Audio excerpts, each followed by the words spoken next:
Hey, everybody, this is Heidi St. John. Thanks for tuning in today. You guys have found me at my little corner of the internet. I'm thrilled today to have my very good friend, Dr. Kathy Koch, on the show. She's got a brand new book out on resiliency. You guys, if ever there was a time that we needed to learn how to bounce back and teach our kids to do it, now's the time. This is going to be a great show. Stick around. I think you're going to be encouraged.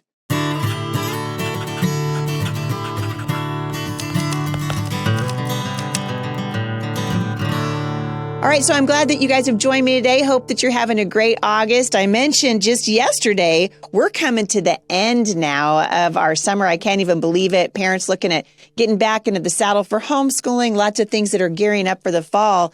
And I'm continuing to hear, and I answered a question from a listener about this topic the other day, parents who are struggling with kids that have missed out on the last couple of years of things, largely because of the pandemic. We've got parents trying new things because of the pandemic, people pulling their kids out of public school and trying their hand at homeschooling. And sometimes you can feel like you're getting run over by it. And I'm thrilled today because Kathy Koch is joining me. She has a brand new book out, which I was absolutely honored to endorse and promote, called Resilient Kids, Raising Them to Embrace Life with Confidence. Kathy is the founder of Celebrate Kids. She is a beloved author and speaker all over the United States.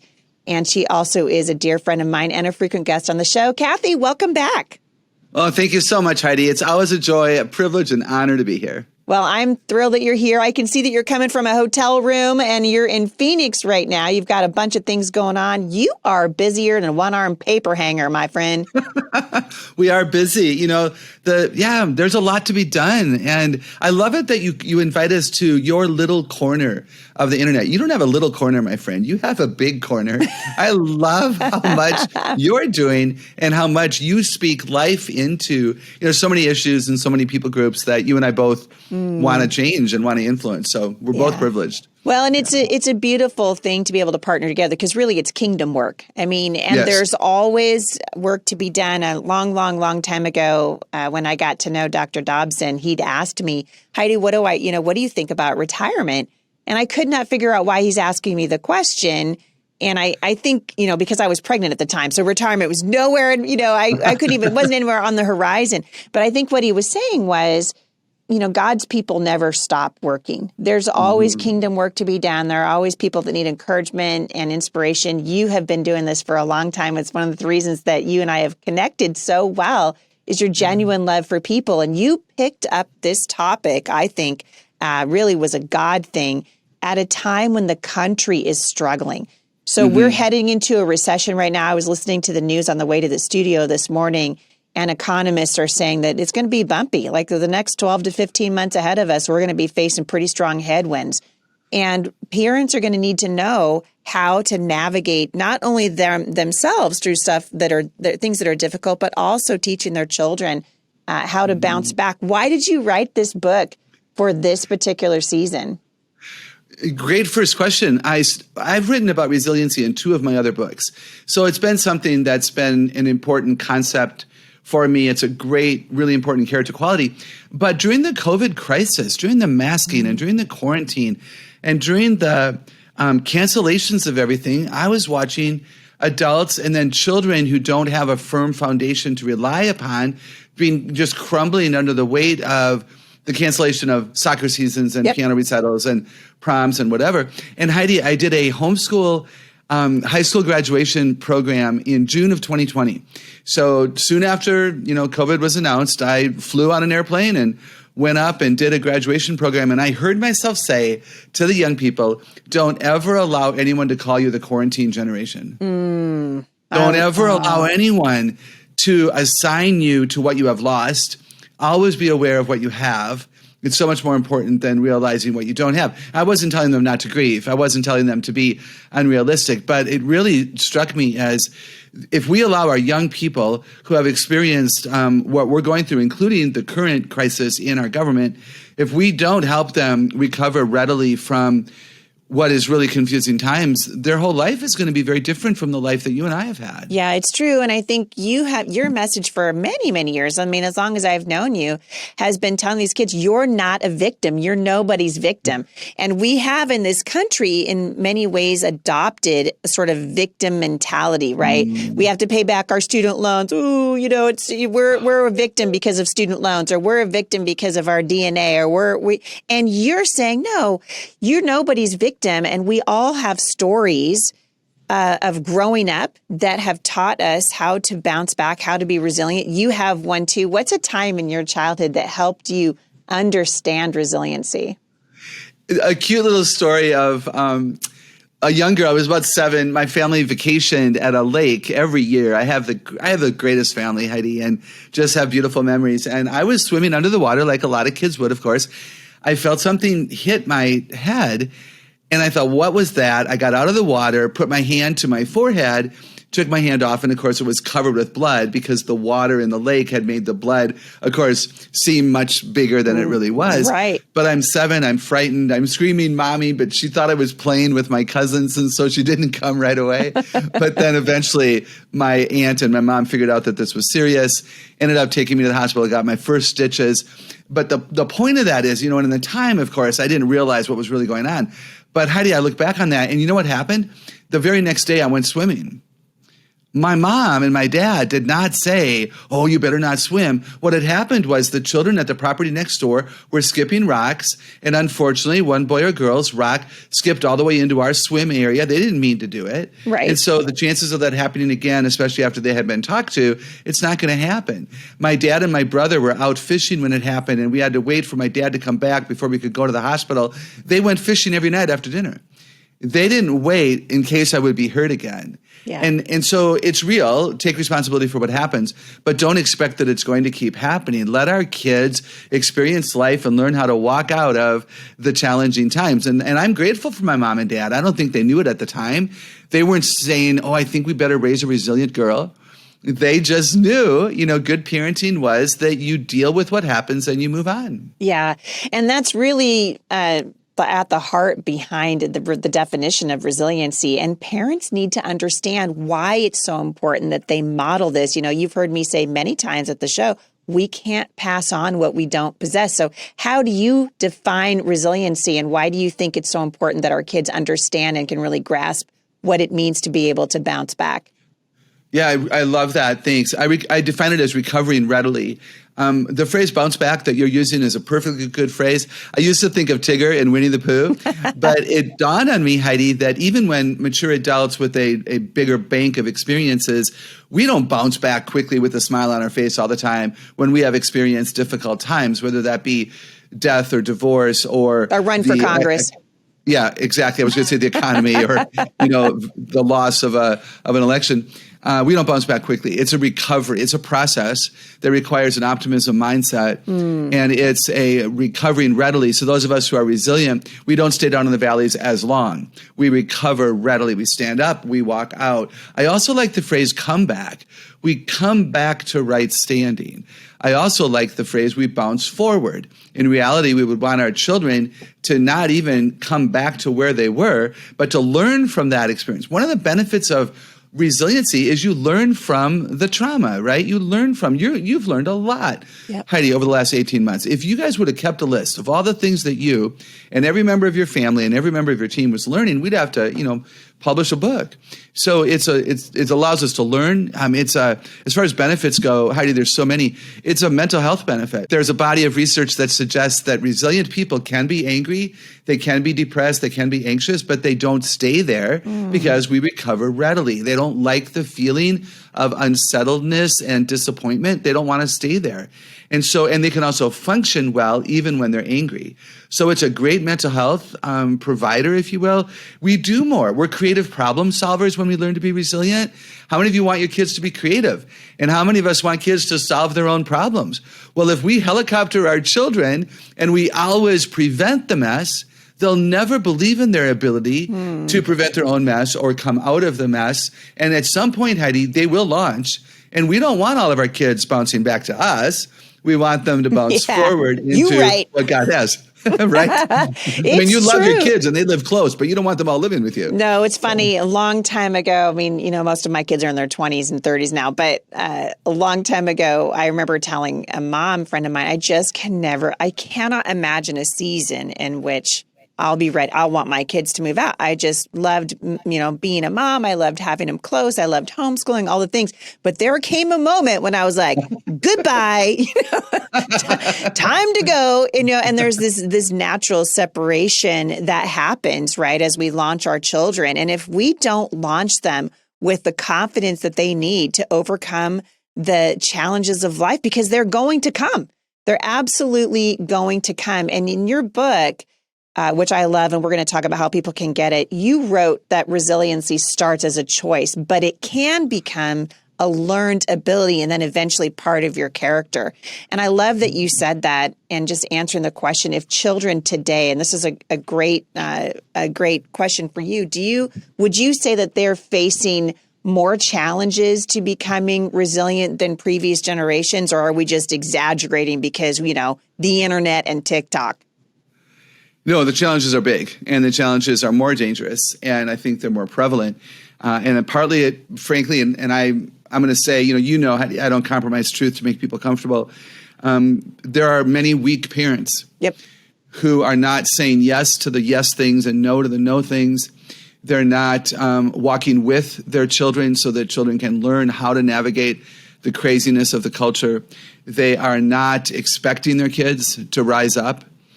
And that's a tragedy, because kids can be so resilient, again, if they have the experience, so that it becomes an ability, then it becomes a part of their character.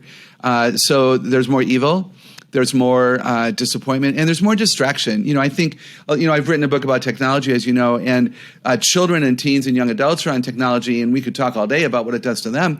But because parents are on technology, they're often not as available to their children. So a lot of children and teenagers have said, Kathy or Dr. Kathy, I don't think I can go to my mom with my heartache. She just doesn't seem available. I'm not going to start having a conversation with her if she's distracted by her phone. And one of the best ways that we develop resilient children, again, is to be available, to observe where the challenge is, so that we can help them readily recover by creating the boundaries they need so that they're in a place of safety. So they can come to us and say, Dad, I don't know how to handle this friend of mine who said these things about me. What should I do tomorrow?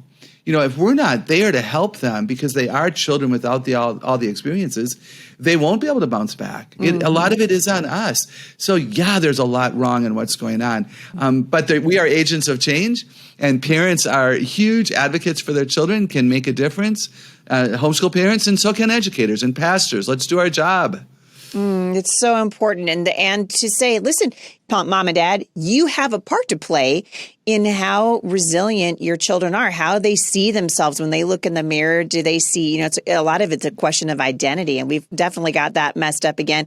We're going to take a quick break, and we'll be right back.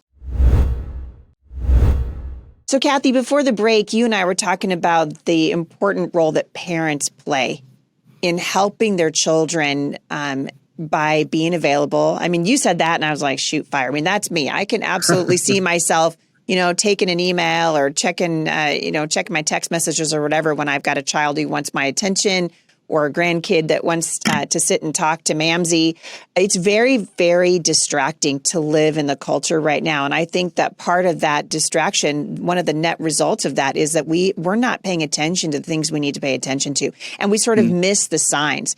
And I love this because you've been a voice, because you were on my show. You've been on my show several times talking about technology and the dangers of technology. And certainly this is part of the conversation, even in the challenges that kids are facing to become resilient right now. But when you look at the big picture and you see what these kids are up against, certainly they have access. One of the things that sort of struck me as you were talking is I was thinking, today's kids have access to so much more than I did when I was younger. I'm very glad I did not grow up with social media. I mean, it was tough enough to be a teenager in the 80s without TikTok and Instagram and Facebook and Rumble and all the things. These kids they're being bombarded by so many things. And a lot of times they'll post a picture, they'll do something online that they can't retract, right? I'm always telling my kids, listen, the internet is forever. And sometimes they'll say something and I will see it online. I might go back to my kids and say, ooh, wow, you need to take that down. And here's why. But I don't want them to feel like they're a failure. I want them to feel like, hey, you made a mistake. Let's correct the mistake. How do we help our children understand the difference between a failure or a miscalculation, a bad judgment, and a mistake? How can we guide our kids through those times when they feel like maybe they failed? Yeah, that's a great question. Could I back up for just a second? Yeah. Well, actually, maybe it's a way of answering the question. When you were talking about how you might check a text message or check an email while you've got a grandkid who wants your attention, one of the things that we model there is, I am so sorry that Gramsy is busy. Like, there are text messages, Heidi, that you have to respond to, especially with the life that you've been leading, the last little bit. So our kids need to hear us prioritize them by saying, I am so sorry, I'm not available right now. Please give me 5 minutes and I'll be fully attentive to you, right? So one of the things that allows our kids to handle mistakes and failure well is that we handle them well when we know that we've made them. In fact, one characteristic of a resilient person is that he or she takes responsibility for the failure that is theirs. If we blame shift and it's never on us, then that is not a resilient person.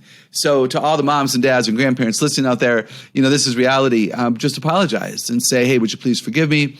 I'm going to set the timer, and in about 2.5 minutes, I'm all yours. And of course, kids don't have a sense of time, so that's really awkward. But we can really do that. And then back to your leading question about mistake. What I found when I wrote the book, Heidi, which was fascinating to me, was how we define mistake. So one of the key principles that we have to kind of talk about in our homes for our children is, what is a mistake? Like, you and I know that a mistake is caused by maybe inexperience. Maybe we haven't had enough experience with the topic or the task yet. Right. It could be that we were distracted. Again, it is on us. Maybe we didn't read the directions well, and so we made a mistake when we made the pie. It's on us. It might be inexperience. It might be that we weren't listening. It might be that the instruction was not effective. There's all kinds of things that can cause us to make mistakes. But kids think that they are stupid if they make a mistake. They think they're stupid. And that's really dangerous. So if you say to your daughter, oh, you just made a mistake, it's not a big deal. She heard you say, you're just stupid. It's not a big deal. So one of the recommendations I make in the book is that we have a conversation at home about the definitions of these words. What is a mistake and what can cause it? How often is it on you? How often might it be on somebody else? And then what about failure? Again, failure might be a group of mistakes over time. Again, I don't even like the word failure or failing. Failing is better than failure. Failure seems so, final and fatal, which of course it isn't. But I want you to understand, Heidi, that many children have told me that failure to them is that I am bad. So if they have failed, and failed to them might be a B minus, right? Failing to them might be they didn't win a basketball game. So again, how do they define failure? How do they use the word inside their head? I'm such an idiot. I'm such a failure. And again, we would not equate failure with bad. Failure would be, again, you weren't paying attention, you were distracted, you didn't proofread, you chose to forget there was a quiz. I mean, there were some things that you maybe did, but none of those things make you bad or even make you stupid. Does that make sense? Yeah, it does. Something that Rob McCoy said to me, near the end of my run for Congress, because we were talking about failing, and we all fail. We attempt things that we don't that are not successful. Sometimes we have we have mistakes that turn into what feels like failures in our parenting. And Rob said to me, he said, Heidi, something that he had learned was the importance of what he called failing forward.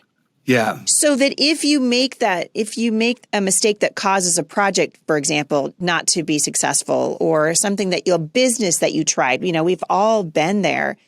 Instead of failing backward and just letting it wash over you, you fail forward and you set your sights on a new horizon, learning from the thing that you just went through. So the failure actually propels you to be better at whatever it is that you undertake next, whether it's the same exact thing and maybe you come at it a different way, or something else that you pursue, but you learn from the failure of the project rather than let it define you.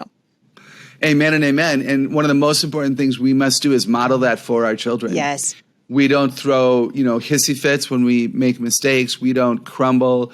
We don't, yell and show weak character. Ideally, we acknowledge what happened. And then we talk out loud about how we're going to do it next time. And, that, hey, I forgot to turn in a report at 2 and it was really embarrassing. I have set an alert on my phone that reports are due at 2 every other Tuesday so that I remember that. So showing the kids that there's a strategy, that there's a process, that we are humble enough to understand that we are capable of making mistakes, but we're not going to define ourselves by mistakes. We're going to define ourselves by that comeback and that future forward motion for sure. That's a great place to end today's. We're out of time. Would you come back? And I want to talk, because in your book, something I loved was that you gave 5 core things that kids need to be able to build resiliency. And I love it if we can come back and you can share what that looks like. Can you come back tomorrow? I would be honored to. Dr. Kathy Koch, where can people find you online? CelebrateKids.com. That's the place. And of course, we're all over social media as well. And they can buy the book there? Do they have to go someplace else? What do you recommend? I would love them to buy the book at CelebrateKids.com because we're a ministry and we benefit from the income that we receive if people choose to purchase from us rather than somewhere else. I love that. So I'll link back to it in the show notes today. Dr. Kathy Koch, you are a national treasure. Thanks for talking with me. We'll come back. It's Friday, so it won't be tomorrow. We'll come back on Monday and pick this conversation up where we left off.